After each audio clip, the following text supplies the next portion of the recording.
You're listening to In the Books, a period drama podcast hosted by the following festive fangirls. Imagine sleigh bells in the background. Yes. I'm Michelle. You can find me at Musings on Instagram. I'm not even saying the other one. Yes, fair enough. I'm Rita. I'm at Annoying Rita on Instagram. Yes, that's it. End of sentence. Adios, dude. Anyway, welcome to the third episode of our ongoing series on All the Light We Cannot See, the new Netflix miniseries based on Anthony Doerr's Pulitzer Prize-winning novel of the same name. This pod is on episode 3 of the show, so if you have not listened to the other podcasts, go back and give them a play first. So, without further ado, let's begin with our episode recap. Okay, so, setting the scene, it's August 12th, 1944, and Muller has just shot open the door to Marie's home. He then hands Werner a gun and tells him he has to shoot Marie, or he will arrange for his sister to basically be gang raped. Oh, awesome! Yeah. As Werner walks into the house, Muller becomes distracted by the sound of Hugh Laurie's riding towards him on a motorbike. It was the loudest motorbike in the land. Werner uses this opportunity to shoot him straight in the neck. Just boom. Yeah. Hugh Laurie, okay, sorry, we need to call him Uncle Etienne. Yes. I will train myself. Uncle Etienne looks shocked that one German has just shot another, but helps him out by shooting the other German soldier there with his powerful, and I think American, automatic machine gun. Werner immediately surrenders to Etienne and, when asked to explain his action, says, it's a long story. Etienne shouts to Marie that the Americans are almost there and to keep reading her book. He carves out the next chapters for her on the door. I mean, this seems unnecessary, and instructs her to bolt herself inside. Werner helps her move the dead bodies out of the way. He tells him he wants to hear Werner's long story. Mm-hmm. We then get a flashback to 1940.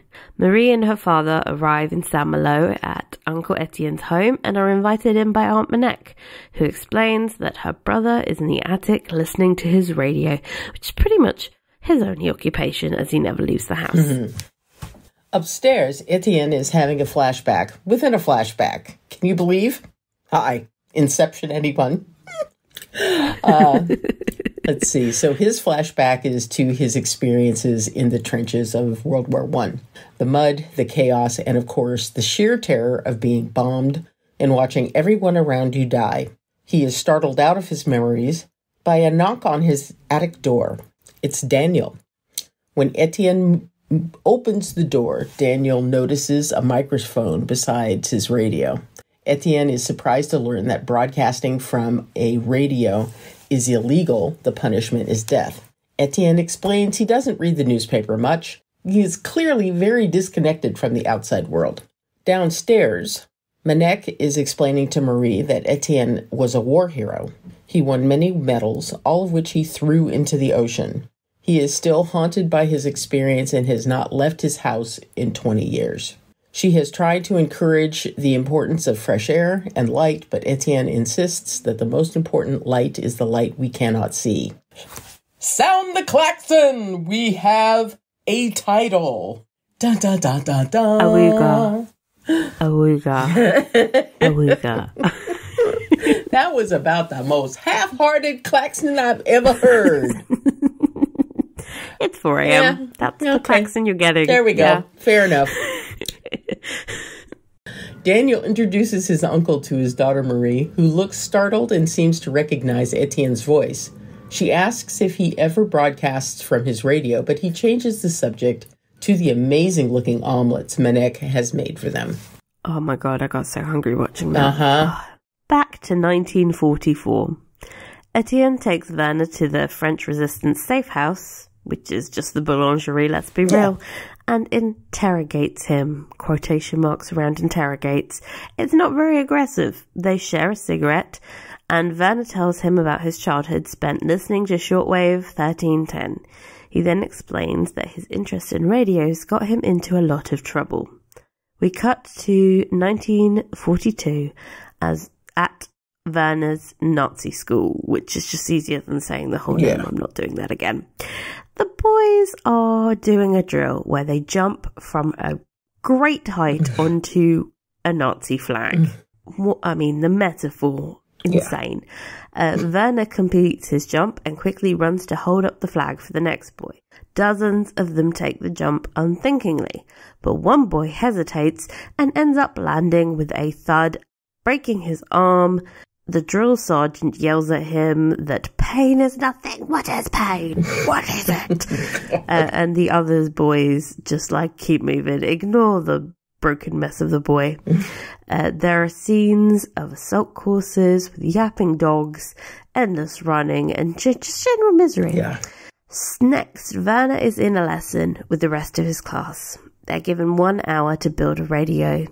He does it in 53 seconds, and everyone in the class turns to look at him as if he is a magician. You're a wizard! His instructor... You're a wizard, Werner. Yes. His instructor, Hupfman... I hope that's how you say that. Hoptman. Hoffman? I don't know. Hoptman? Okay, look. Yeah. I really try my best. Yeah.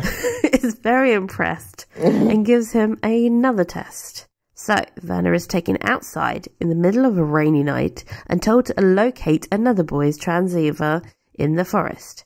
He is told he has to do his calculations in the mud with a stick as, quote, when you're operating in the Eastern Front, you won't always have a paper and pencil to write down your calculations.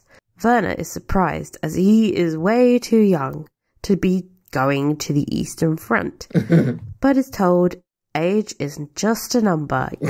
You know who also said that? R. Kelly. And look at him now. Exactly. Boy genius that he is, Werner is quickly able to calculate his comrade's location, and what's his reward?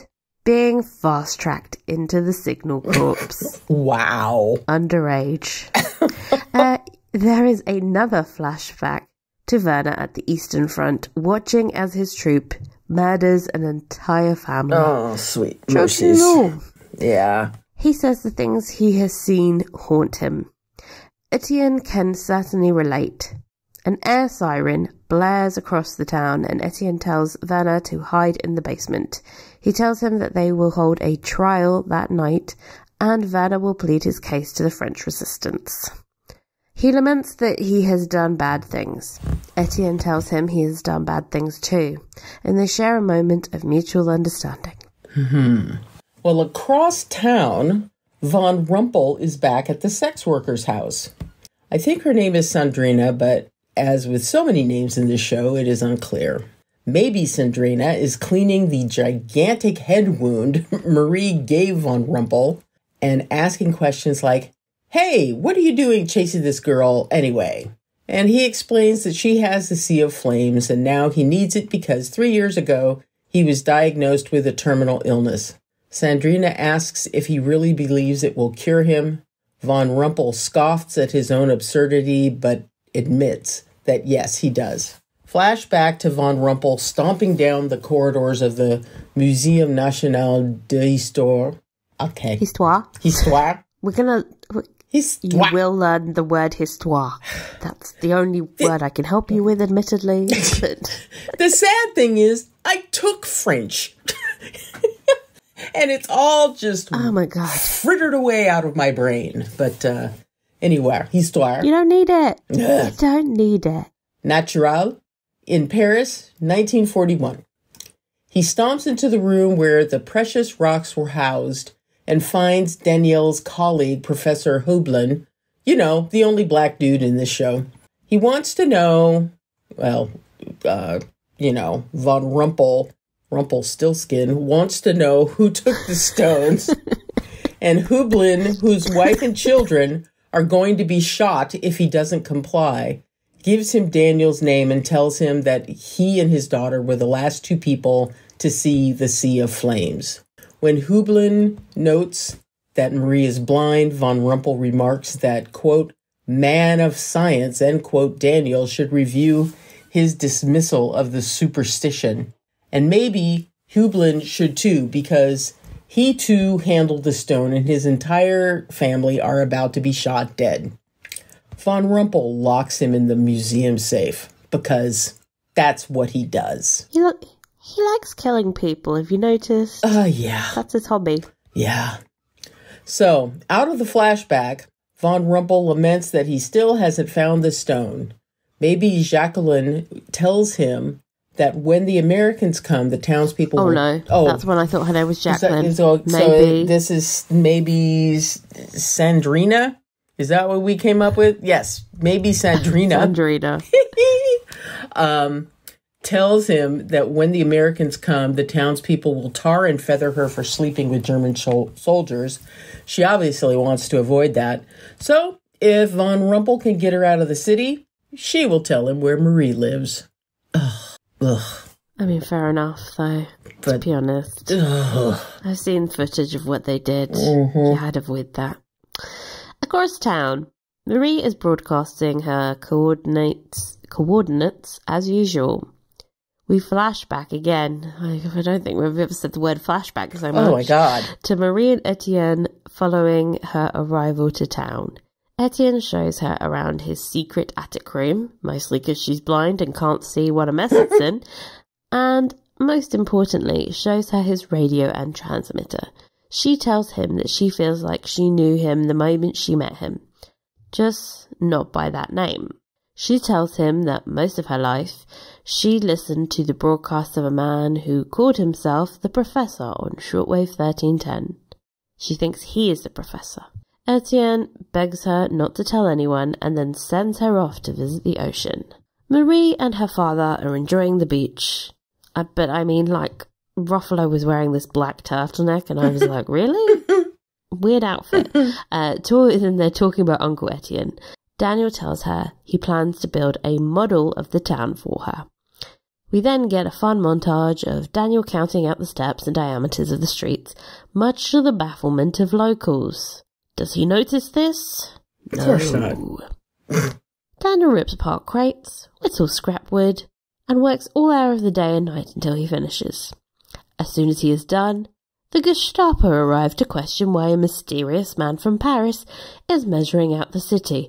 Fair enough, they think he might be working with the Americans.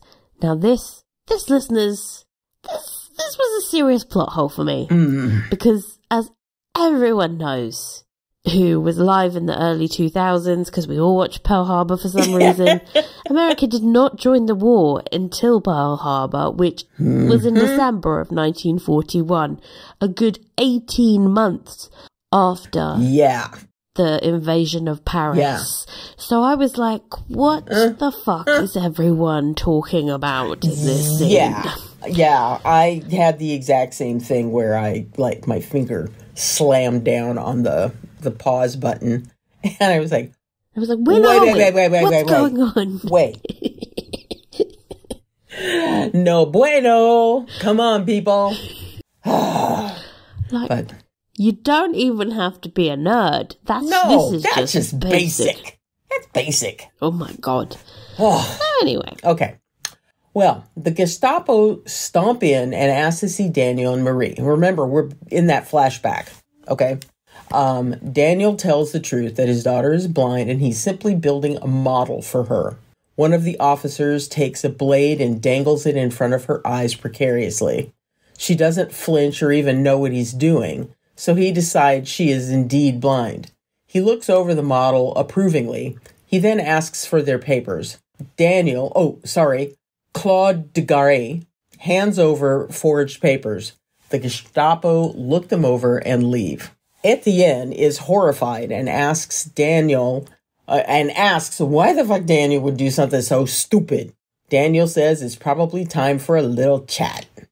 So Etienne explains that he has been broadcasting to London and about troop movements, trains, ships in and out of the harbor, and that he can't afford any more attention on the house. The next day, Daniel and Marie go to the grotto under the town to collect fresh oysters, truly the most French of activities. He explains he used to do this on his visits as a boy. Marie asks what Etienne was like back then, before the war. Back then, he wore excessive cologne and drove girls on the back of his motorcycles while they screamed. Daniel calls him magnificent. When they arrive back at the house, Marie gives Etienne a fresh oyster, and he gulps it down rapturously. He marvels that it has been 20 years since he had the last one. Marie confronts him and tells him he should try going down to the grotto with them once a day. Daniel is uncomfortable and tells her not to push, but Marie insists that if they stop asking, it will become normal. Etienne thinks for a moment, then tells her to keep asking. One day, he just might. Oh, that was so sweet. Yeah. Etienne then announces that he is about to host the Intelligence Committee of Saint-Malo Resistance. Daniel watches Aunt Manette walk in with two old ladies and assumes she will be in the way, but is quickly put in his place. Aunt Manette and the two ladies are the Intelligence Committee. Of course they are. They can observe troop movements and the passage of ships while shopping for fish. They can take coffee to the young German soldiers, and they speak to them unguardedly because no one is as benign as an old lady to them. The little dum-dums. Yeah. They all sit down for their meeting, and Daniel explains his situation in regards to the Sea of Flames. He apologizes for bringing attention to the house, and he realizes it could compromise their important war contribution. Manette tells him that although blood is forever, their duty is to France. Everyone comes up with a plan to have Daniel spotted and photographed in first Paris and then Bordeaux by the German authorities looking for him. That way, they won't even think to look in Saint-Malo, and the resistance operations can carry on as they were. Daniel plans to be back in just a few days. Yeah, we've seen how that goes. Mm-hmm. Marie is worried. She asks why they cannot just hand the jewel to the Germans. Daniel, Etienne, and Manac all spew patriotic nonsense about not having something so valuable in the hands of the enemies. In hindsight, this has no real bearing on reality.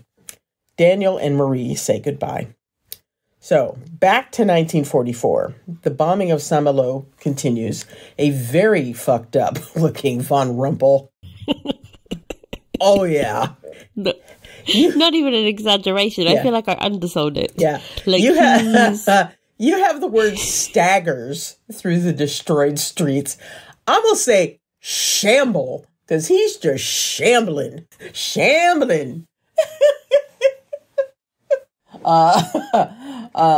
But anyway, back in 1944, the bombing of Saint-Malo continues. A very fucked up looking Von Rumpel staggers through the destroyed streets as everything burns around him. Yeah, that's about right. Etienne arrives back at the safe house and finds Werner still there. He is surprised, assuming that he would try to escape. Werner tells him he trusts him, he recognizes his voice as the professor, and he looks at him with complete awe. Uncomfortable, Etienne reminds him they are both soldiers and nothing before that matters. The rest of the French resistance fighters arrive at the safe house. I mean, it's 3 people. Yeah. And Werner's trial begins. Big quotation marks around trial. Mm-hmm. Etienne tries to interrupt with some pertinent facts, like that Werner was taken from an orphanage against his will and made to join the Signals Regiment, again, underage. But the rest of the resistance are completely unmoved. They want to know how many men, women and children he has killed. Werner wants to explain his story, but they just won't let him. They know that once he located frequencies, that anyone found with a radio was executed. Etienne tries to jump in with the, yeah, but he was just finding the frequencies excuse. But the sentence of death is still given. They don't have the capacity to hold prisoners anyway. Etienne offers to take responsibility for him, but Jacqueline takes a pistol out and offers to kill Werner herself. Etienne jumps in front of the gun to try and prevent the execution. they're fighting, or really just like bickering. It was very like, this is the resistance movement. Pull yourselves together. When their fighting stops when they hear a bomb explode. This one, they collectively realise, sounds different. And it did. Not like a bomb from a plane, but like American artillery. We then cut to Marie, who starts up in bed as she hears people shouting, "The Americans are at the gates." It reminded me of the Yankees are coming, which is not like a fun vibe. Freedom is coming. That's the British are coming. I think I'm referencing Gone with the Wind, which is not a good look for me, but still. No, well, I have summarily blocked out that film and book. I think I just like that version better because of the terrible southern accent that everyone collectively does. Outside Marie's house, Von Rumble begins kicking down the door. Like, he can barely stand up, but he's kicking. He screams up the stairs to her, "There's no escape." I feel like she will escape. He's too fucked up. Yeah, I do too. I mean, if all she has to do is get past Von Rumple, him, even, she's fine. You know, the fact that she's blind and he can see, he is in no shape. It's becoming very believable that she's beating this man. Yeah. Hit him in the head again. Okay, so when we cut back to the resistance, they are still shouting at each other. Etienne stands in front of Werner, ignoring the other men threatening him, and tells Werner he is the professor, and it is time for him to be brave and run. Suddenly, the room explodes. That was so cool, though. That was such a good shot. Yes. I mean, terrible for everyone inside the room, but I was like, how did they do that? Yeah. That looks real. Yeah, anyway. It was amazing. And then, of course, the yelling began because I had to stop the next episode from starting up. I mean, each cliffhanger, more dramatic than the last. Oh my God. Yeah. Mm-hmm. Okay, what did you think of the episode? Oh, I thought it was great. You know, I was starting to feel like we were getting a little heavy-handed with the timeline flashback situation, but it wasn't to the point where I was just like, oh, for God's sake. I was never like confused about where we were or why we were there, because it always was like, oh yeah, this is important. Mm-hmm.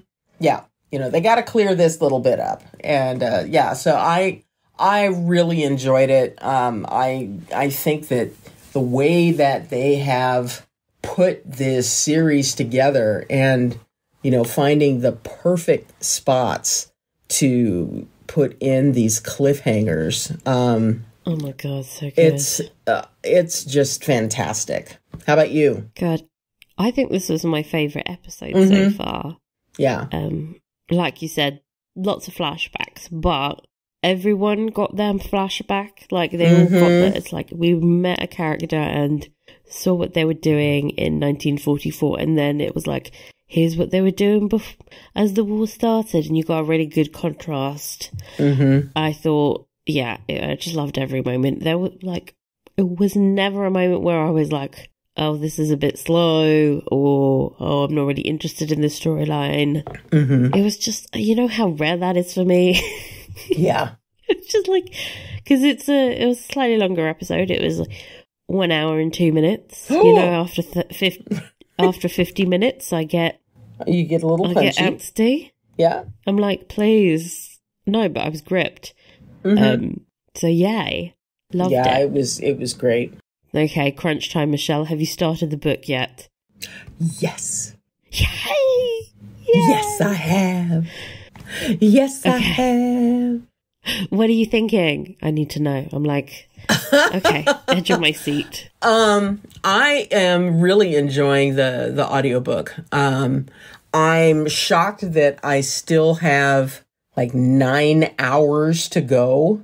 But oh yeah, it's a long one. But I am at the point where, you know, we have Daniel going to leaving to try and throw off the scent, or as they have done in the book, he's gone back to basically say, yeah, the one I've got's fake, right? Because there are multiple. Because there's 3. Yeah, there are multiple that have been sent into the wind. But he knows that it's the real one. Absolutely. Oh, yeah, deep down. There's that bit where he, keeps sticking it in flower pots and stuff, and then he's like, yes. Oh, my God, the flower's wilting.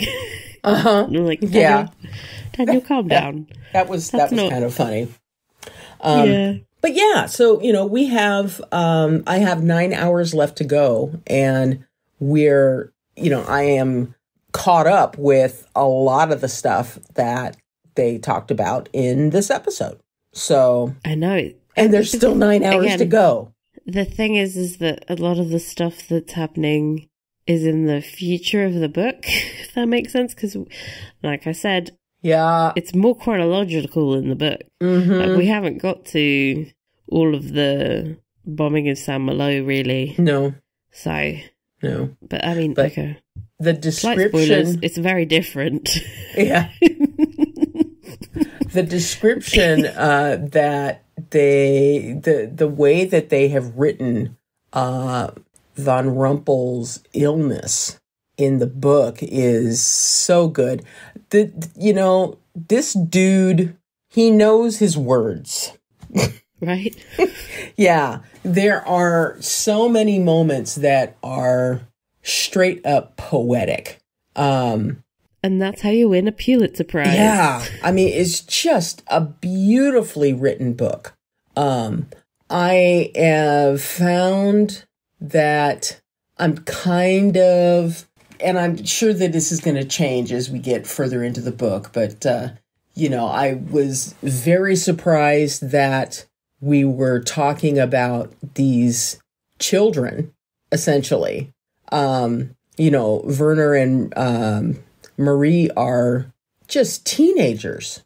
They're babies. Yes. In the book. How old did you think they were? I thought they were young adults. So I thought they were both in their 20s.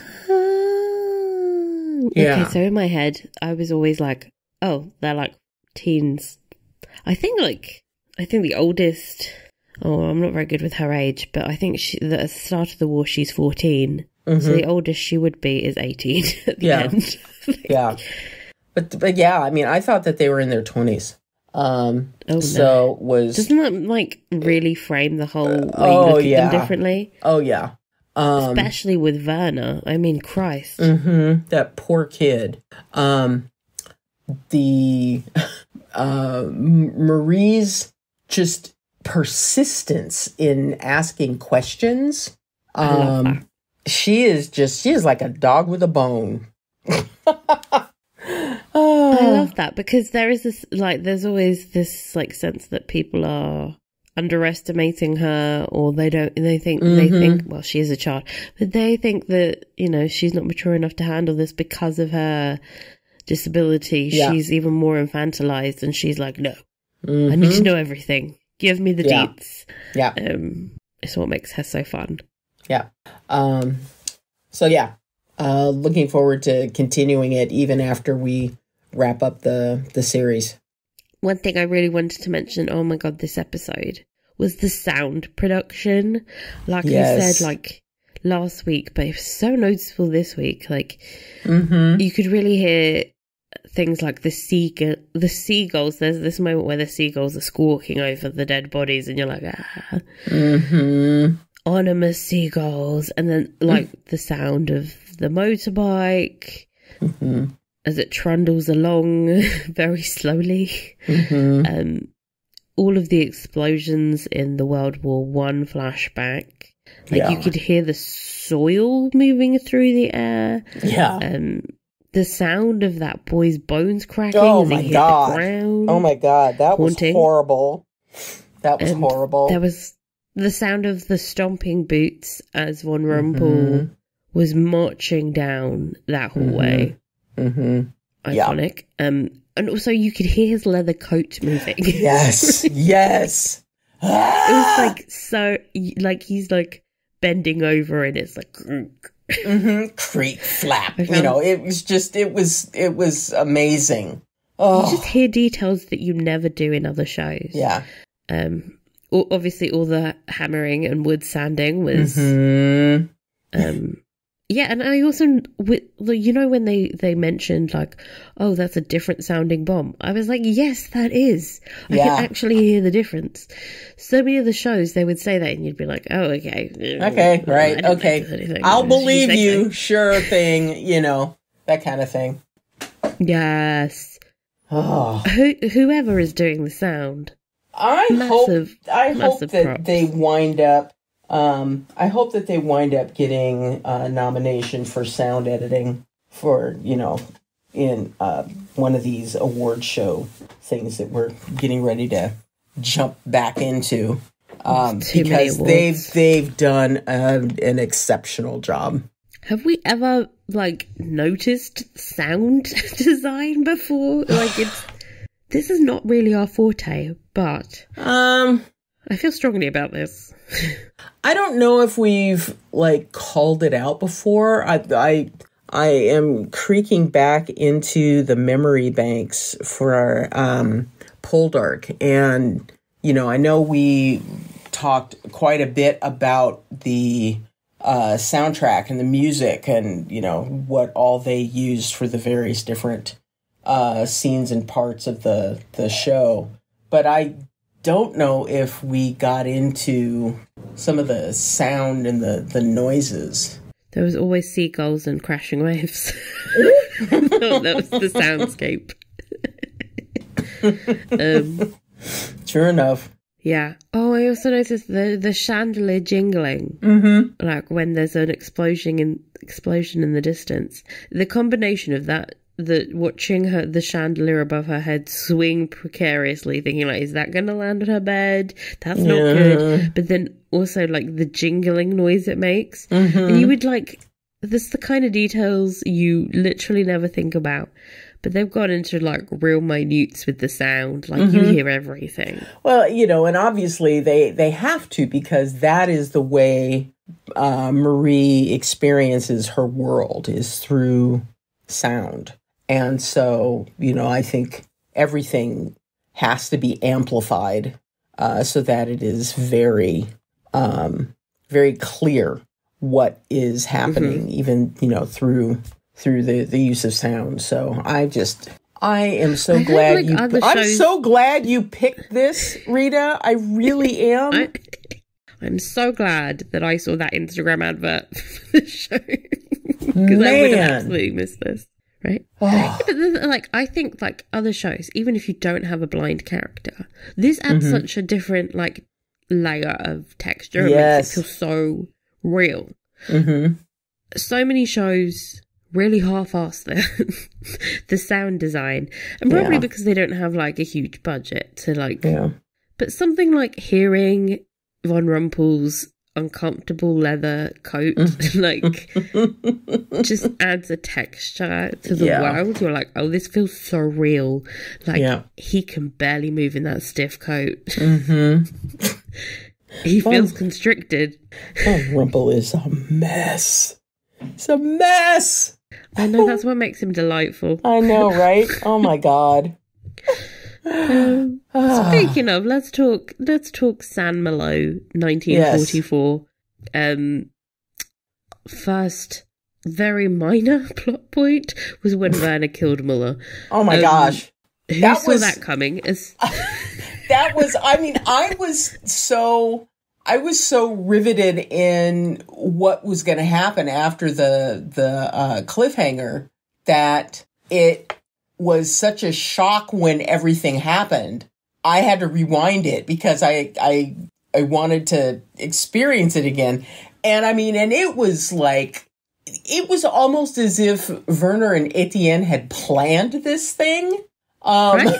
You know, it's like, okay, what are the chances? Open the door. Motorcycle comes in. Werner, without even blinking an eye, just points the gun and fires. You know, just I have boom. To say though, as soon as Muller was like, oh, I'm going to make sure that your sister's gang raped. And then he hands over the gun. Yeah, that's like, oh, dude. Oh, okay, so he's going to shoot you. Yeah. He's going to shoot you, because why are you handing him the gun? Yeah, you just put on your red shirt. You realize that, don't you? Because, I was thinking, okay, so, like, the first moment Werner has the opportunity, he's gonna kill him. And then he does. And then he does. He gets the opportunity and boom. Werner is one of those, like, he's a good kid, but he's not stupid. No. He sees an opportunity, he's going to take it. Yep. And that's what made him survive so long. I was very, weirdly, I can't believe I'm saying this. I was proud of him for killing him. Yes. That a boy. He killed a Nazi. At the end of the day, he killed a Nazi. That's a Nazi's dead. We're not mad about it. Yes, one less Nazi in the world. But it's not a bad. Man. And then Werner and Etienne's whole relationship. Oh my god. I could cry. They make me want to weep, like, uncontrollably. Mm-hmm. Their scenes together. Oh my god. And the scene when they're smoking, yes, they're sharing a cigarette and just like bonding over trauma. I was like, oh my god. Yep. And then, of course, the last scene where he says, I am the professor and now is the time for you to be brave. I'm gonna cry. My eyes are watering and stinging, and Werner's found his father. Yeah, I think he's dead though. This is my thing. Ain't nobody getting out of that bomb explosion. Did you see that shit? Yeah, that shit was pretty damn serious. I was like, this would be classic Werner situation where he finally finds the man that gave him hope. Yeah, just and blown up. Lights out. 10 seconds later. Yeah. Oh God! I'm laughing because if they kill off Etienne, I think I might scream.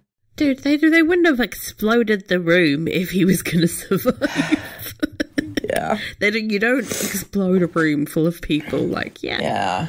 Everyone's making it out alive. So it does conveniently get rid of the French resistance. Yeah, so that he doesn't wind up getting executed. Yeah. Oh my god. How is, like, another question. Werner has been bombed. Werner's been through it. He's been through it the last couple of days. When he was moving that dead body, I was like, this is like your second dead body you're moving in the past few days? You couldn't pick up some wire a few days before that? Like, what's going on? When was the last time he slept? I don't know. Did you find like an extra loaf of bread someplace, or maybe there's a can. Maybe there's a can of something. Like in the book, Marie has found a couple of cans in the cellar, and I got to the point where she is trying to get into the cans. That's as far as I've gotten. And, maybe Werner has found some cans or something. I don't know, but he's got an awful lot of strength for somebody who was... Is he having, like, his magical spinach? Because he's found strength out of nowhere. Oh, my God. He's found his inner Popeye. Oh. Well, he's got their muscles. When they made him take off his coat, I was like, oh, damn. Like... He can take care of himself. Probably just doesn't have a whole lot of stamina. Yeah, poor baby. Bless him. Like, has anybody had? I was thinking, has anybody gone to sleep? Because we have been like the past 3 episodes have basically taken place continuously. Yeah, I've been up all day and night for like various episodes in a row now. Yeah, I think that Van definitely didn't sleep because he was covering up his murder. Yeah. I think that, they may have caught a little cat nap here or there, but there has not been that much time passing over the course of these episodes. So, anyhow. Messy. Oh, God, Speaking of messy. Yeah. Reinhold von Rumpel. More fucked up than ever. Oh my God. He is just looking unhinged. Sloppy jalopy. Yeah. Oh God. I loved his scenes this week. Especially the one where he's with the sex worker of unknowable name. And oh God, this man is an exceptionally good actor. Yes. I'm just very impressed with him. He veers between dramatically sloppy and menacing in like the blink of an eye. You're like, and what makes him so scary is how sloppy he is. You're sort of like, this man is, you don't know what the fuck he's gonna do next. Like, he could fall over dead. He could kill you. Either way, someone's dying. He is a man who has absolutely nothing to lose, zero fucks to give. He just wants to get his hands on that diamond, and anybody standing in his way will be eliminated. And I love he sort of acknowledged that his quest was completely stupid. Yes. That way he was like, yeah, I'm willing to do absolutely anything for this. But also, it's dumb. Like, the duality of that. It's so complicated. And I love that we've got a villain here who is so over the top evil, but is still sort of understandably fucked up. You're like, yeah, this would fuck someone up. Yeah. Mortality is a bitter pill, and he's on a lot of them. Yeah. He's on a lot of it. Yeah. I really did enjoy that scene with the sex worker of unknowable names, because I really liked the acknowledgement of the aftermath of the war that I think is like very present in this episode. Everyone was, the Americans are coming, and that scene was a really powerful reminder that the aftermath of quote unquote liberation is not going to be as easy to deal with as maybe some people are delusionally thinking. Yeah. I mean, the aftermath is in many ways, I think, more interesting to me, because you've got all the dynamics of, like, people who complied with and aided the Germans and the Vichy government. You got people who ratted out their Jewish neighbours. You've got people who profited from the occupation monetarily. You've got all the people who slept with Germans, who will get... Well, there's a certain amount of just inherent misogyny at play there. So, on the one hand, you're like, bitch, you're ratting out Marie, and you're betraying France with your bullshit. But then it's also like, go get out if you can. Get out. It's not going to be good for you. Yeah. So no. Oh my God, I cannot wait. I cannot wait to watch this episode. Question, do you think Von Rumpel actually helped her? Because I was like, there's a 90% chance he just said he would help and then killed her. Oh, I think it's probably exactly that he said, oh yeah, sure, okay, great, bang. Would not totally surprise me at all. We would just like see her dead body strewn somewhere in the next episode would probably be what I expect. As soon as he gets his information, he is like, bye, don't need you now. Yeah. Oh man. Okay, Werner about to be executed by the resistance. Oh yeah, they were just not even having any of that. Yeah. So, although, I mean, the reason why this was such a powerful scene is that I was kind of starting to agree with them.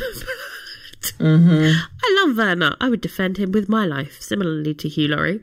But I think as much as you can defend his actions, there's also an element of complicity.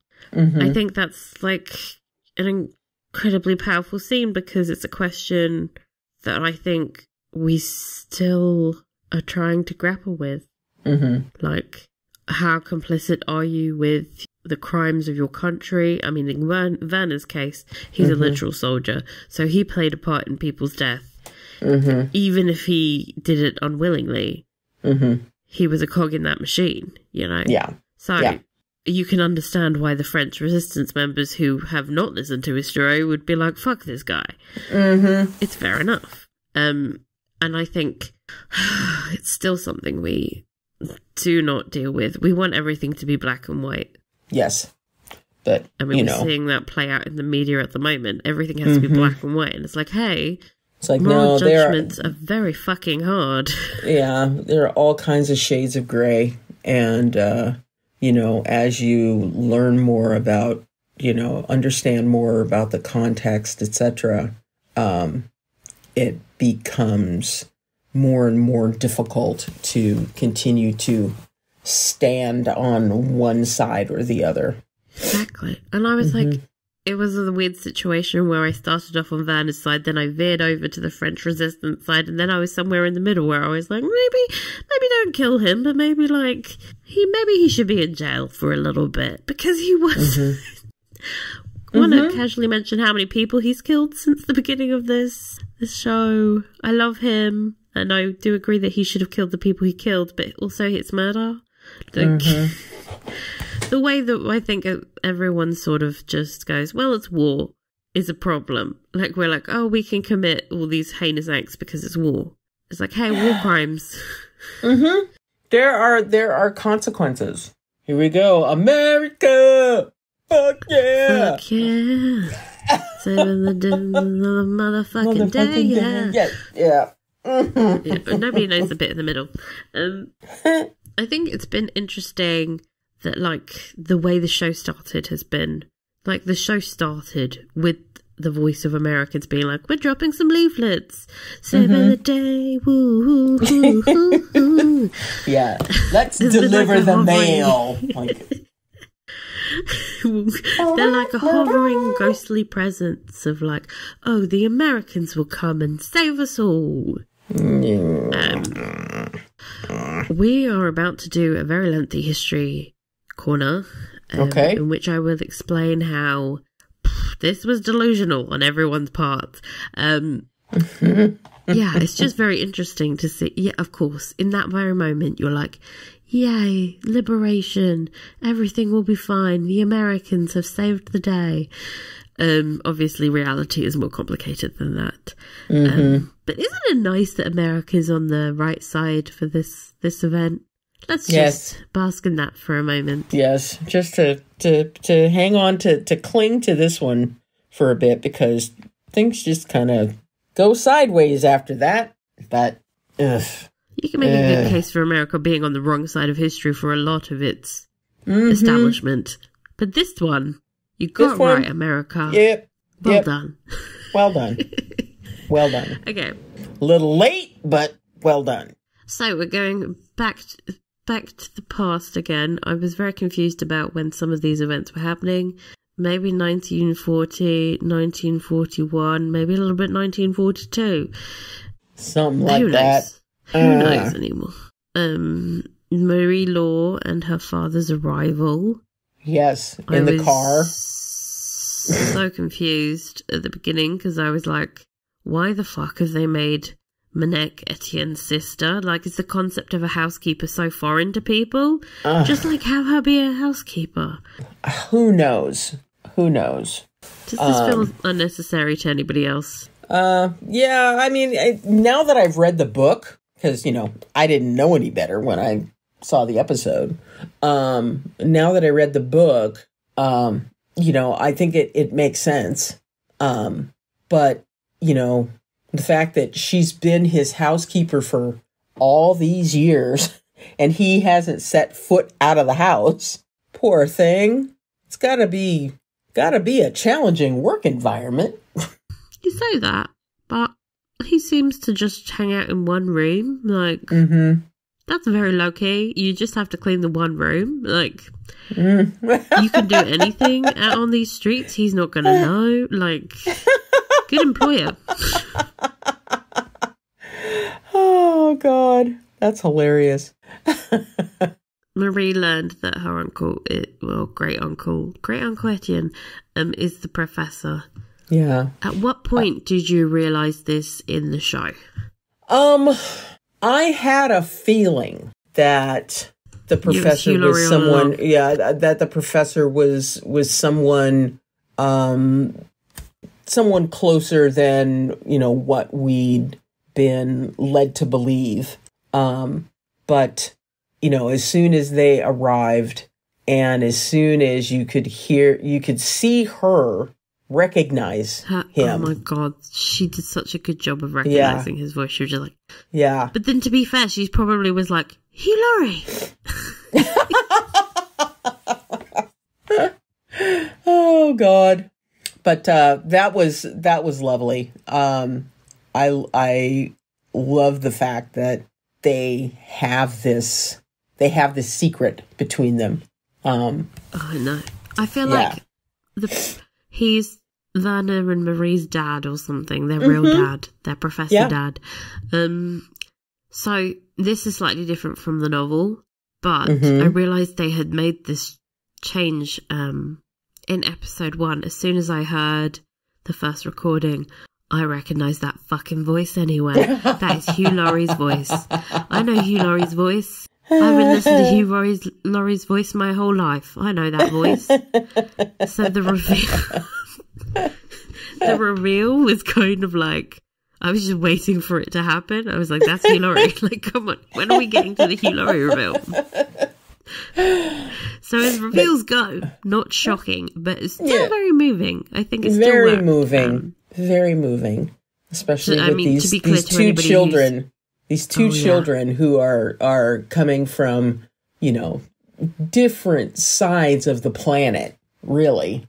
Even though, they are in Europe, they're as far apart as you could possibly get. And they have this one thing that they share in common, this absolute love and devotion for the professor who has provided them with hope and resilience, and to know that this is a person. That's why I should get married. You should get married. And to know that they are as close as they are is just incredible. Yeah. So, just to be clear to anybody who's not going to read the books, in the novel, it's slightly different. Etienne isn't the one doing the broadcast. Technically, it's the voice of his dead brother. Yeah, they recorded before he passed, which is also beautiful and haunting in its own right. Yes, but also would be kind of a weird. I can see why they changed that. Yeah. Yeah.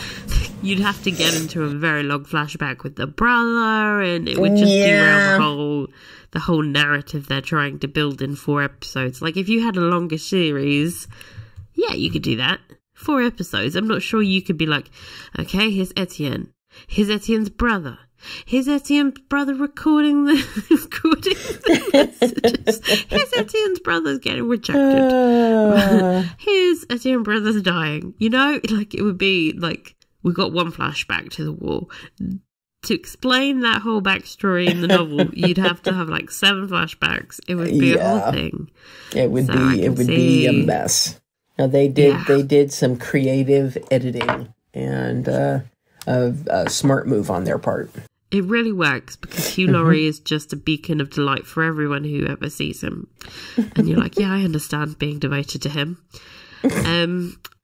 Speaking of delightful things, the Old Ladies Resistance Club. Oh, I thought they were charming. This is a charming group of little old ladies. I want to join. Yes. The food looks good. I think fucking over the Germans would be fun side hobby. Yes. I love that they're like, yeah, like I usually spend my day baking this pie, but on the side I'm writing down the name of ships. You know, and it's like, yeah, you know, we bring them coffee and they don't pay us any attention because we're just a couple of little old ladies. Dumb, dumb, dumb. This show's done a really, really good job of centering women's roles in this war. It's like, you know, this genre is just very filled with machismo, you know, like so much masculine energy of like, I'm the hero and I'm saving the day and I'm fighting the war, and like the woman is just there to be the sex worker usually. Right. And then we've got like, in this show you've got Marie, and like even the sex worker is actually quite well developed and interesting in her own right. We've got Nick and her little gang. Like, I just like that women are not taking a back seat in what is usually just frustratingly war stories. It's like women. It's also like women are never there during the war. You know, it's like, hey, we were affected too. It's like, oh yeah, no, we're there. Hello. Often the spoils of war, but you know. Yeah. Exactly. It's like, who's going to suffer the most? Apparently the men. It's always the men. Their pain is more important. No. So, Daniel and the Gestapo. Yeah, I know last week, you know, we talked about whether or not we thought that Daniel was still alive.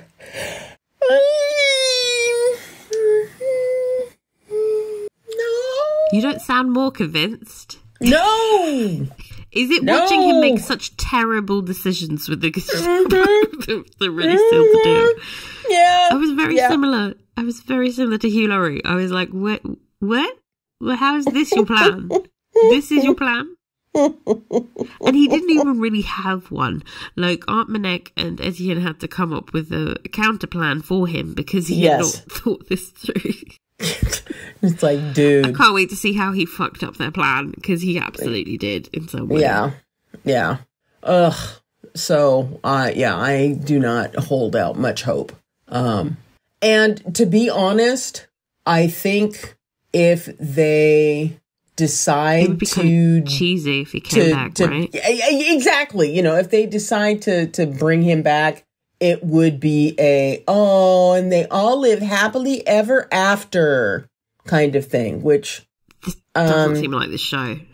No, after everything that they've gone through, this is not a happily ever after kind of story. Like, okay, all lived happily ever after.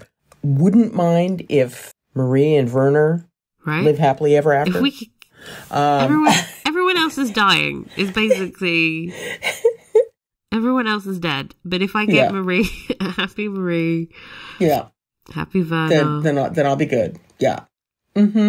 I also feel like that is such a classic coming of age story. You know, you can't have her be like, because she was so dependent on him, like obviously because she's blind. Like when you have a disability, you obviously lean more on your parents. But she's so independent now. It would feel like a bit of a reversion of character for her to be like, okay, my daddy's back, bye. I don't need to worry about anything ever again. Everything else is great, bye. That doesn't make any narrative sense, does it? Yeah, it doesn't ring true. Even though it would probably be better for her. It's, Okay. The Von Rumpel flashback. Thought it was very well done. I think the contrast between how tightly contained he was back then and the complete utter clusterfuck that he is now. That was an important thing for us to see. Just to see how much he has devolved, because of this illness. And it is rampaging through him at this point. I'm surprised he's still vertical. Especially after she smacked him in the head so hard. Like, that was... I loved when... She cleaned his clock. When he's like, she's not so little. Look what she did to my head.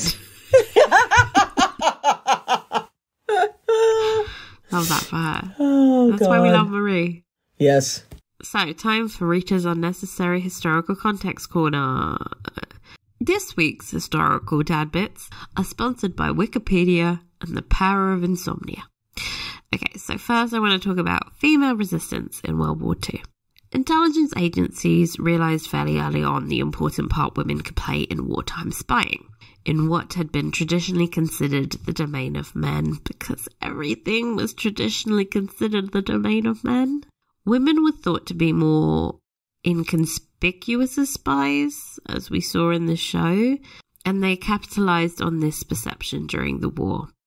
Women were carrying out tasks and missions that men were unable to do. In the field, women could go completely unnoticed as couriers delivering vital messages, as women were rarely stopped and searched at checkpoints. The work they were doing mostly was actually recruitment, usually of resistance fighters, which is something that women turned out to be incredibly good at because, as we know, women can talk to pretty much anyone, and convincing a teenage boy to join the fighting isn't that hard when you listen to his problems. And they can use emotional intelligence, which is not something men are really known for. And they have powers of persuasion, they have concern and consideration to get them on board. You know, listening. It's a skill, apparently. So, notable figures include Laurie Arbrecht, Marie-Madeleine Fourcade, Lise de Bizac, Andre Burrell, and Delphine Angel. Look, I can't pronounce any French names ever, I think, as we have established. French is not my forte. There's a whole big mouthful. I know, it's just... You can Wikipedia them yourselves, guys. These women did things like parachute out of planes. They coordinated French resistance behind the lines during the D-Day invasions. They literally commanded troops. They were blowing up shit. They were shooting Germans. And they started underground railways to get Allied men out of enemy territory. How often do you see that portrayed on screen? Never. Annoys the shit out of me. We were there, okay? If this is a subject that interests you, then I suggest reading Juliet Pattinson's Behind Enemy Lines, Gender Passing and the Special Operations Executive in the Second World War. Or D-Day Girls, the spies who armed the resistance, sabotaged the Nazis and helped win World War II, by Sarah Rose. As you can tell by the incredibly lengthy titles, these are mildly academic in nature, because God forbid anybody write a World War II book that's about women. Oh my that's God. Like mass marketed. Finding a copy of these books is incredibly hard. As we discussed previously, women overlooked by mainstream media tellings of World War II. It's the... I'm tired of men is what I got from researching this. These women were cool. Why have I not heard of them? Okay. The real Battle of Saint-Malo. God, I've tried to condense this down. It's still quite lengthy. I apologise. The Battle of Saint-Malo was fought between the 4th of August and the 2nd of September in 1944. So, show accurate. I think we're on like the 12th of August or something. I think so. Saint-Malo was one of the French towns designated as a fortress under the German Atlantic Wall Programme. Under the programme, the Germans built an extensive system of coastal defences and fortifications along the coast of continental Europe and Scandinavia as a defence against an anticipated Allied invasion. Many of these fortresses and bunkers are still standing today. I have been in them. They're covered in graffiti now, and that's where lots of French people go to get drunk as teenagers. As part of their invasion plans, the Allies intended to capture the town so that its port could be used to land supplies as Saint-Malo is very well located. I think somebody should have mentioned this on the show, because I was like, why are they spending so much time bombing this stupid town? Anyway, following the D-Day landings of June 6th, the Allies and Germans fought a prolonged campaign in the region. And by the start of August, the Allies had made their way into Brittany. They set their sights on Saint-Malo, but it wouldn't be easy, as the German forces in the Saint-Malo area comprised approximately 12,000 personnel, and the town was extensively fortified. You may have noticed the castle. We will be talking about that. So the US force began bombing the town, but they knew it would not fall quickly. Von Auloch, the German officer in charge of preparing for a very lengthy battle, informed community leaders that most civilians would be expelled from Saint-Malo for their own safety. When the leaders asked him to declare the town an open city to avoid fighting, von Auloch stated that after he had raised the matter with his superiors, aka Hitler, he had been ordered to fight to the last man. Because stupid. Well, Hitler crazy. What can we do? Yeah. During the evening of the 5th of August, most of Saint-Malo's population departed the town and entered areas controlled by the Americans. American advances were slow, and the town was becoming extensively damaged. On the 6th of August, many fires broke out across the town. French civilians believed that they were accidentally started by German troops who were burning codebooks and other documents.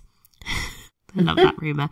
And that SS personnel both refused to allow firefighters to put them out and lit additional fires, to fuck things up more for the Americans. Yeah. Efforts to fight the fires were also complicated by the fact that the town's water supply had been cut off by the Americans on that day. Oops. Whoopsies. In an effort to induce the garrison to surrender. Oh God. A Kriegsmarine patrol vessel was scuttled in the harbour on the 6th of August. Okay, next day, 7th of August, the Germans completely destroyed Saint-Malo's harbour with explosives. And in response, US artillery began to shell the town. Oh my At this point, God. The town is very fucked up. We're not even finished. The German demolitions and US bombardments resulted in fires that burned for the next week. Good God. The constant fires that we're seeing on the show. Incredibly accurate. Yeah. Okay. Remember von Auloch? Well, he ordered the arrest of all French males aged between 17 and 70 who had remained in Saint-Malo as hostages following an inaccurate report that civilians had attacked his troops. The 382 hostages were held in harsh conditions at Fort National, the big castle-looking thing that you see on the show. And they were denied shelter, food, and water.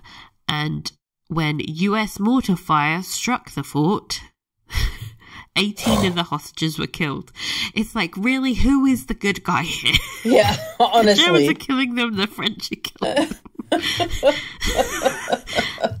The Americans are not helping. After weeks of fighting, a truce was agreed for the afternoon of the 13th of August to allow around 1,000 French civilians as well as 500 hostages and internees who were being held by the Germans at Fort National to be evacuated. The next morning, under the cover of an intensive artillery bombardment as a smokescreen, the Americans entered the walled town, or what was left of it, really. Yeah. The few Germans in the town were quickly captured or surrendered, all except the citadel. You know, the massive castle-like fortress you've seen on the overhead shots of the town. The thick walls were almost impervious to air attacks and artillery, and it had large quantities of water and food and other supplies.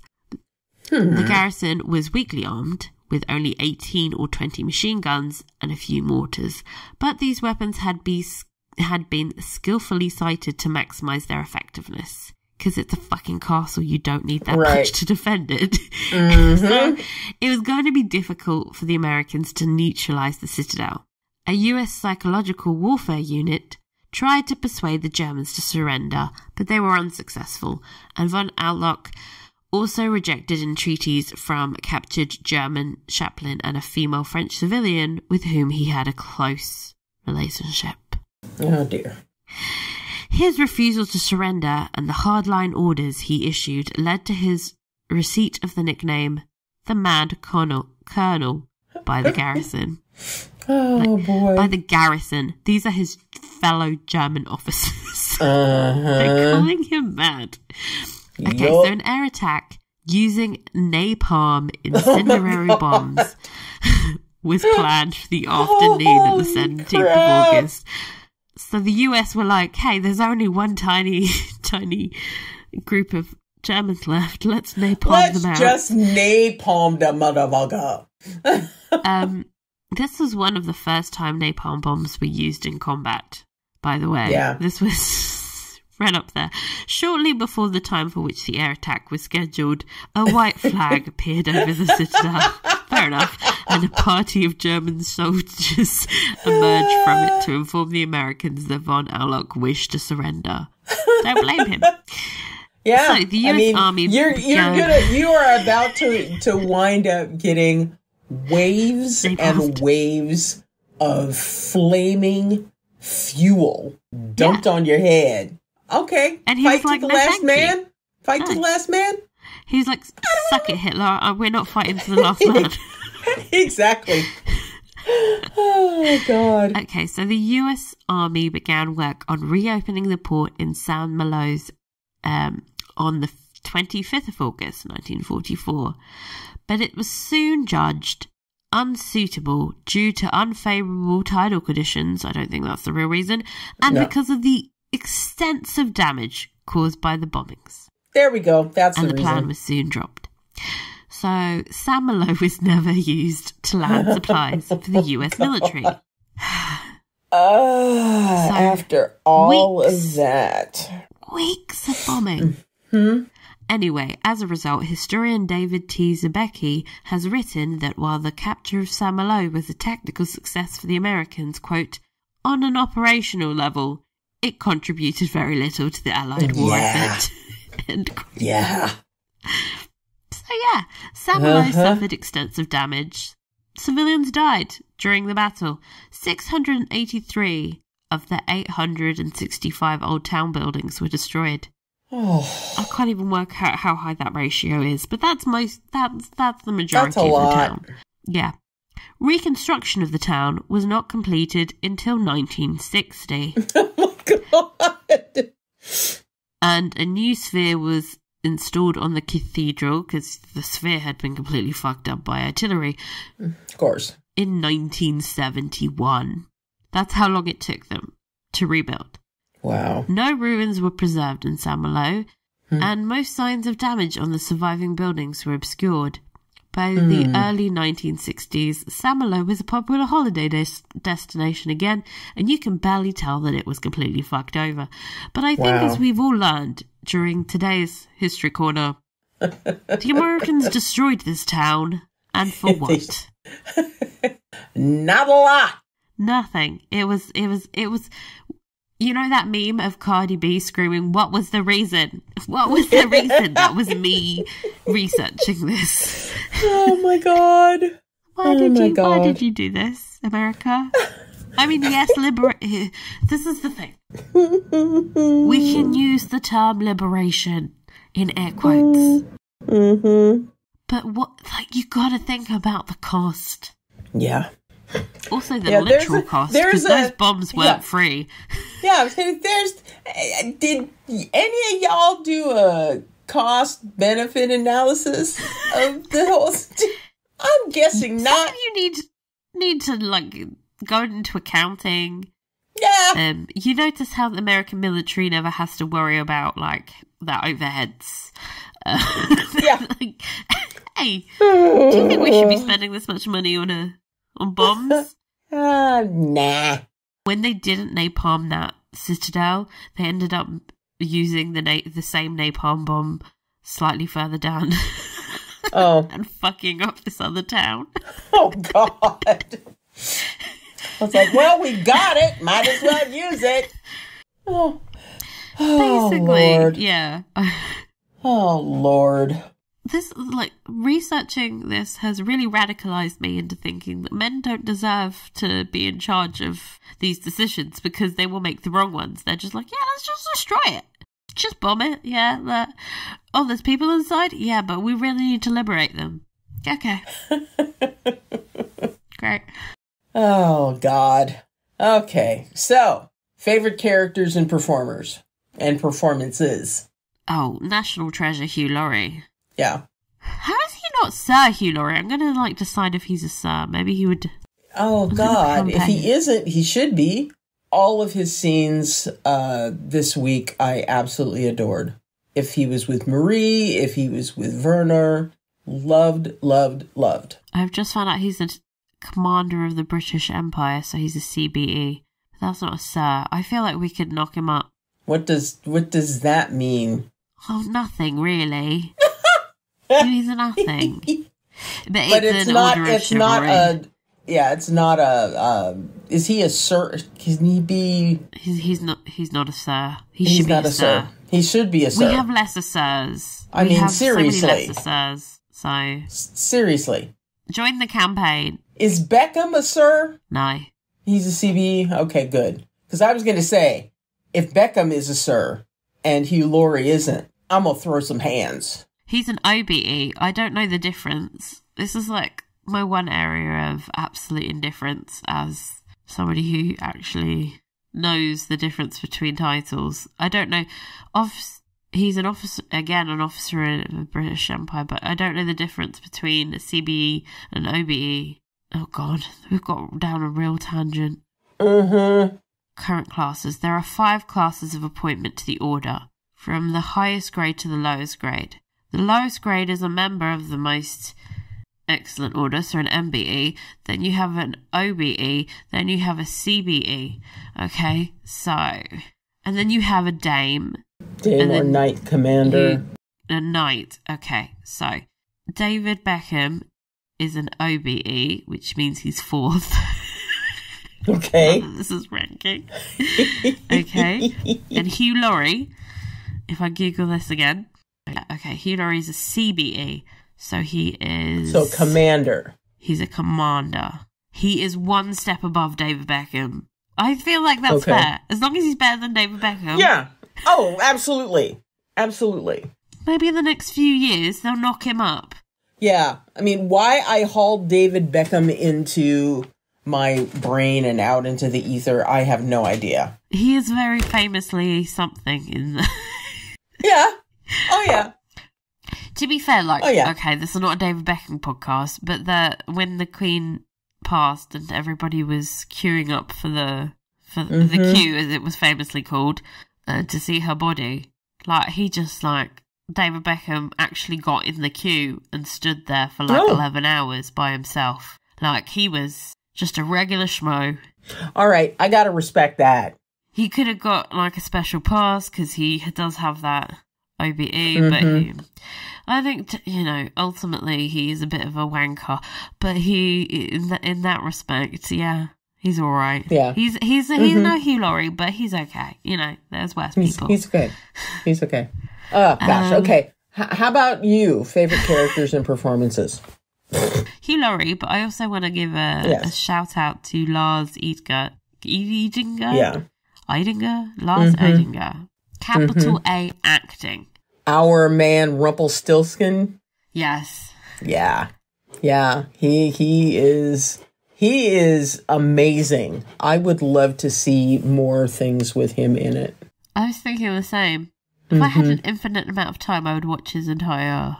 I bet you he's had to play a lot of Nazis, though. Oh, I'm sure.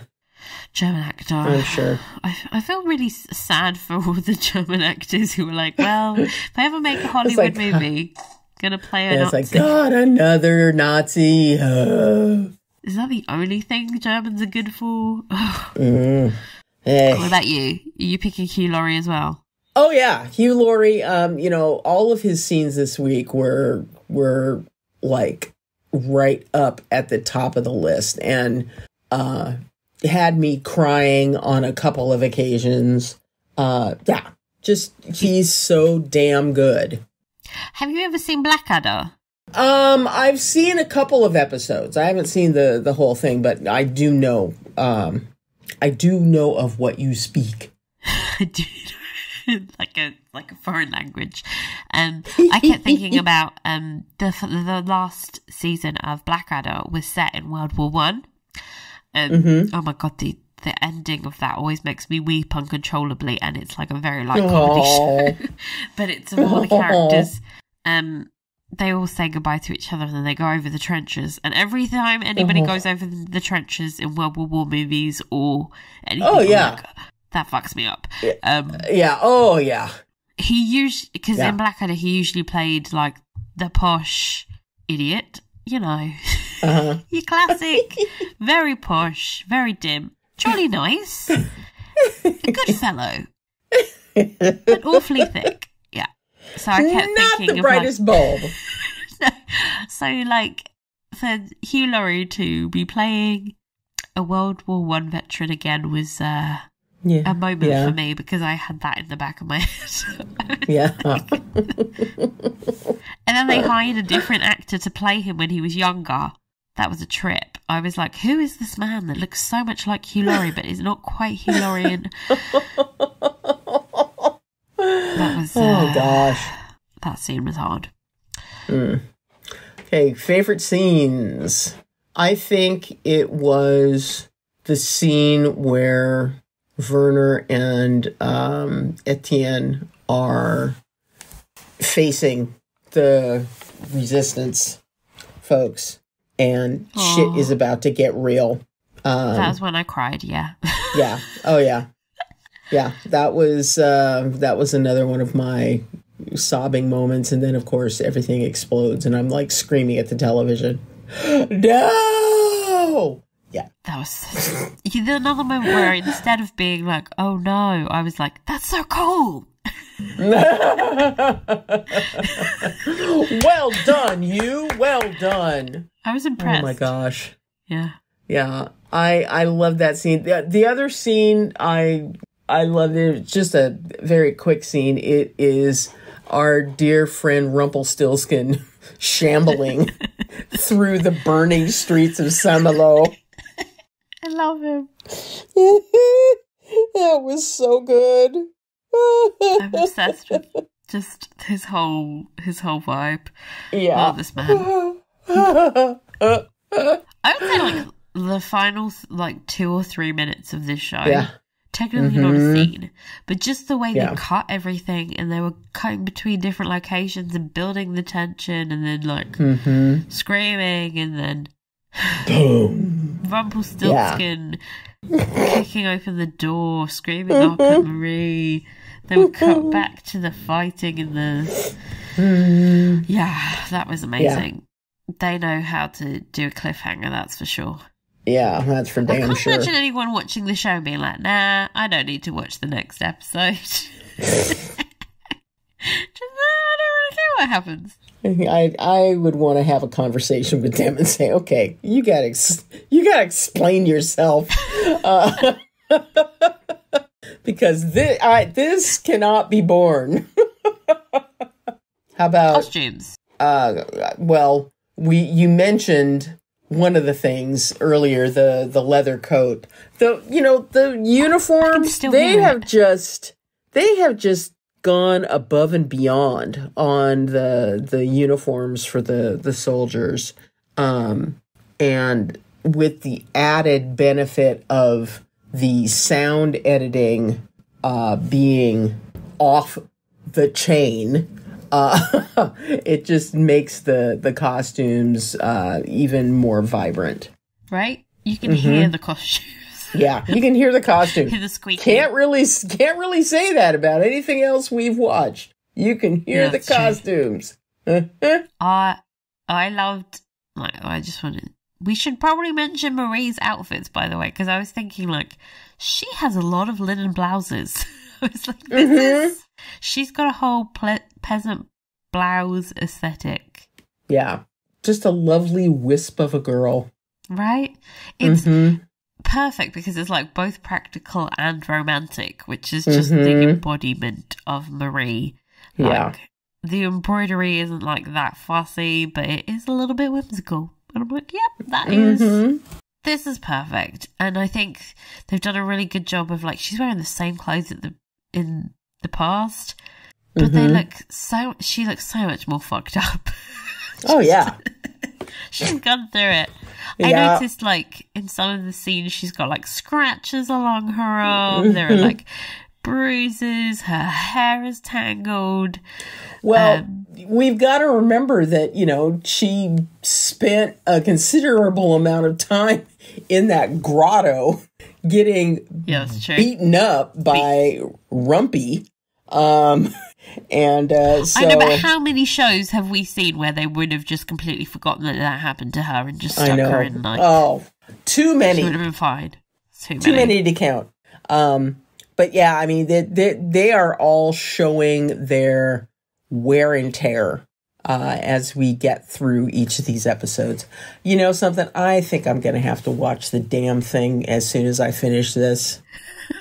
even though it means I'm going to be exhausted tomorrow. I have to do it. Yeah, understandable. I'm thinking the exact same thing. Yeah. Screw editing this. Yes. Watching it. Okay. Locations. Well, I want to talk about the rubble. Okay. This is a weird thing to say. It's the rubble. Yes. I've been looking at a lot of pictures of destroyed Saint-Malo this week, for obvious reasons, and I encourage anyone to Google them.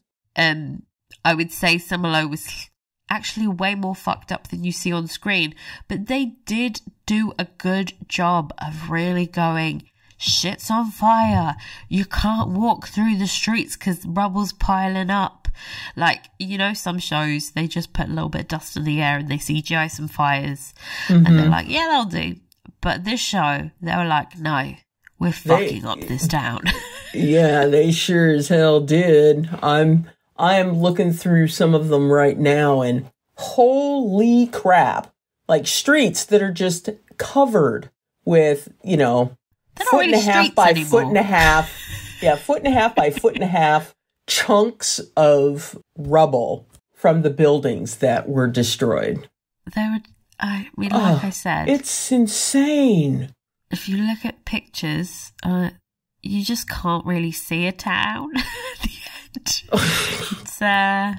There's like outlines of chimneys and like walls, the outside walls, but absolutely nothing inside. Oh my God. Yeah, there's this picture that I'm looking at right now of this doorway of a building. It's taken from outside, and it's just this water, this cascade of rubble coming out of the doorway. It's just insane. It sort of looks like, you know when you visit Greek ruins and it's like, oh, civilization. Anything you didn't like? Mark Ruffalo again. Oh, it's so hard because he's such a cuddly bear. I'm getting less and less accepting of it. I think it was all those scenes with Hugh Laurie where I was just like, why is this man on the show? Oh, slap. It's just the contrast. Like, it's hard. It was painful. It's hard. Oh God, the scene with the Gestapo where he's just veering into like 17 different accents in one scene. Yeah. Oh. I can't keep complaining about the same thing, but if I'm going to pick something that isn't Mark Ruffalo, who I don't think is trying his hardest, let's be real, Mark Ruffalo, you can do better than that. I guess the thing that irritated me probably was the plot hole with the whole. Yeah, but He's that was the Americans. Yeah, it was like that. Wow, you guys stepped in it in that one.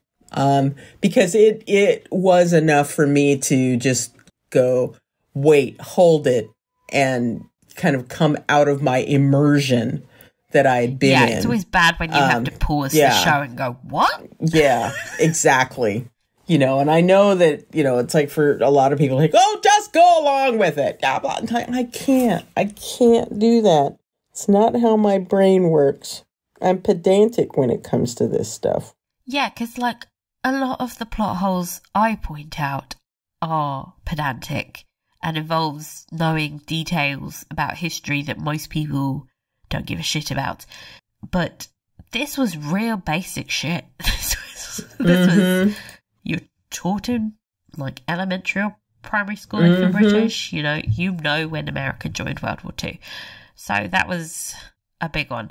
And it feels like such a disappointment because the book is so meticulously researched. I mean, you've got this source material from Anthony Dewar that's basically real history. It's the shit that used to piss me off about Poldark as well. We were all complaining about the timelines. Like, Winston Graham spent years of his life researching this shit so that the exact dates and real people and plotting it out perfectly. And then in the TV show, they were just like, da-da-da. We're just gonna be slapdash. 2 weeks later, she's 17 months pregnant.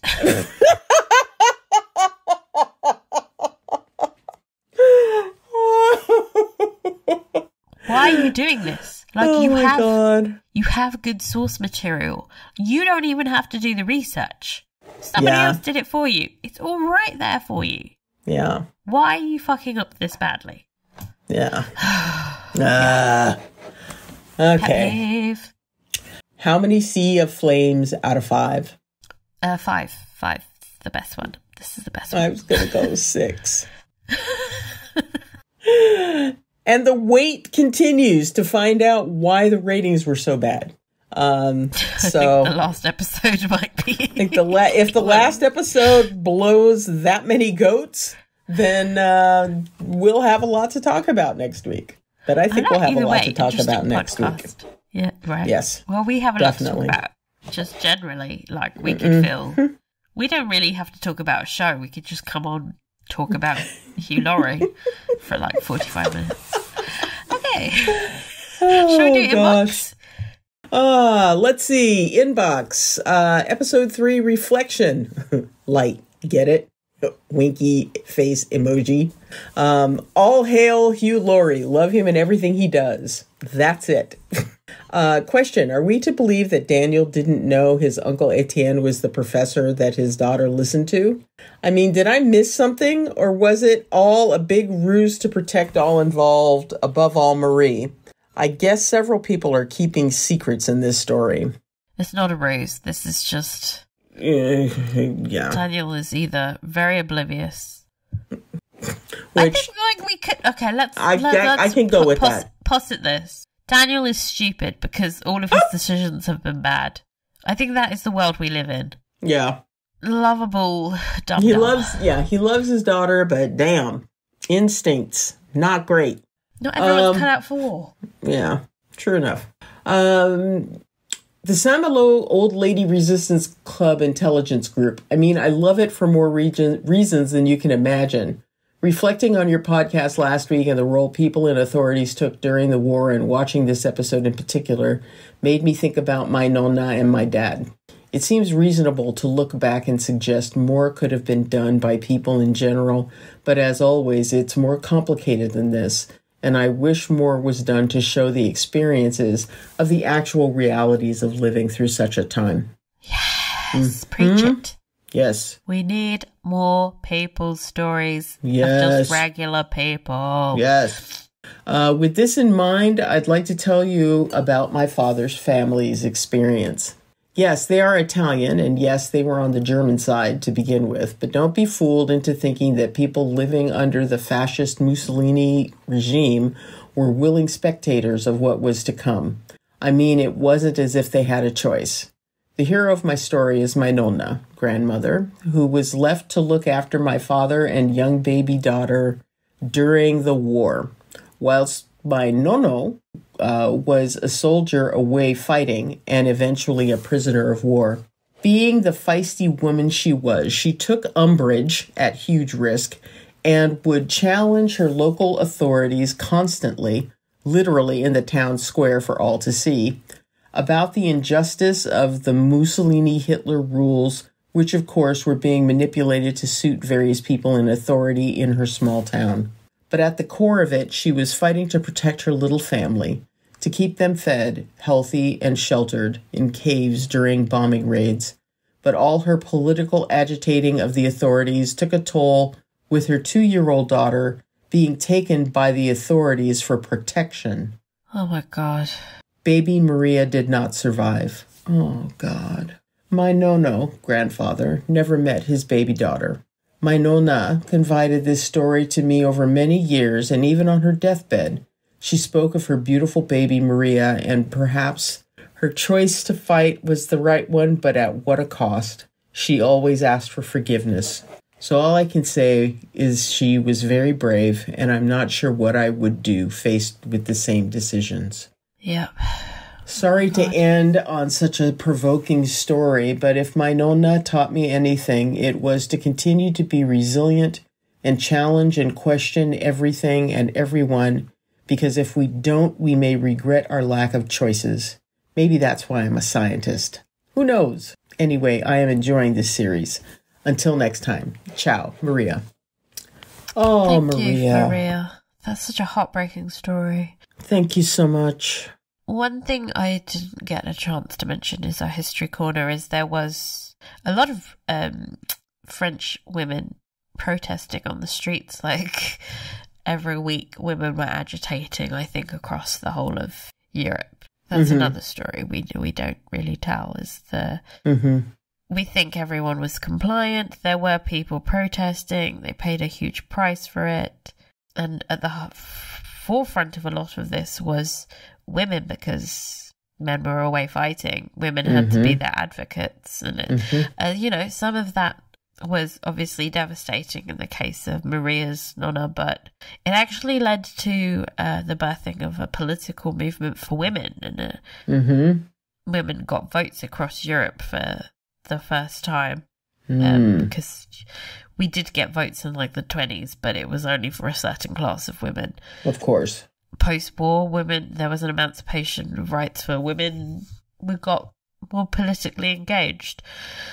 So while it was like a very heavy price to pay, I think it really did help women's rights in the long run. Oh, so what are we expecting for our final episode? Okay. A hell-bent Von Rumpel makes his final bid to find the Sea of Flames. We didn't even talk about where the bloody stone is, by the way. Forgot to mention that. In the model, of course. Why has nobody checked the model? I know, right? Seems like an obvious place. For days at a time, obsessing about it. Like, come on. Also, remember in the first episode, I think Marie, like, the first thing we see her do after she gets out of the attic is she goes and touches the model. I think she puts her hand right above it, above the Sea of Flames. Yeah. This fucking show, man. Foreshadowing. Yes. Anyway. As artillery falls and Americans' forces breach the city, Werner races to save Marie. Yay! Ah, yay. So at least we know he gets out. He's going to be the only one that survives. Like, yeah, come on. Yeah. But I don't know what's up with Werner, but he really survives bombings. That kid. Yeah. Shootings. He's a crafty one. Oh gosh, I cannot wait. And so I will not wait, and we'll be watching episode 4 momentarily and then regretting it for the rest of the night. But I can't. I have to know how it ends. So we'll wrap this up. We're going to see Werner and Marie in the same room. I know! Finally! Oh. Okay, so thank you so much for joining us. We'll be back soon with our podcast on the finale next week. If you want to be read out in our inbox feature, then you can email us at inthebooksnetwork@gmail.com and follow us on social media at inthebooksnetwork for more fun period drama takes from us. Please remember to rate, review, and subscribe, and we'll see you all next time. Bye! Bye!